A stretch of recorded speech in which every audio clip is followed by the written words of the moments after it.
سمعوا هذا الفيديو هذا على الرد على دوك الناس اللي خارجين من فرنسا وتيديروا المظاهرات.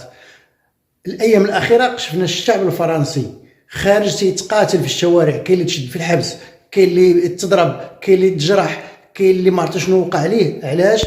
تيناضلوا على الحقوق ديال المواطنين الفرنسيين من اجل لانتريت، لان الدوله بغات تردو 64 وهما بغاو يخلوه في 62، وهذا من حقهم يناضلوا على واحد المطلب شعبي. لكن الغريب هو تزامنا مع هذه الاحداث واحد المجموعه ديال الناس تا هما خارجين في قلب باريس ودايرين المظاهره، ولكن علاش تيناضلوا؟ باش يعايروا الشعب ديال دوله اخرى ويعايروا مسؤولين دوله اخرى ويتهجموا على دوله اخرى. وتخيلوا هذا المشكل. خليكم مع هذا الفيديو غير تفهموا اشنو وقع.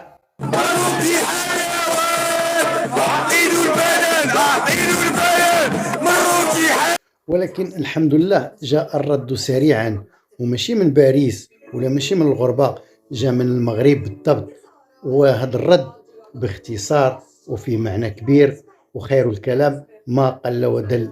المغاربة ما بغاوش يردوا عليكم وما بغاوش يهبطوا المستوى، لانكم عارفكم هادشي راه ما دايرينش في خاطركم، غير قروا شكون اللي دافعكم، شكون اللي محرشكم. سمعوا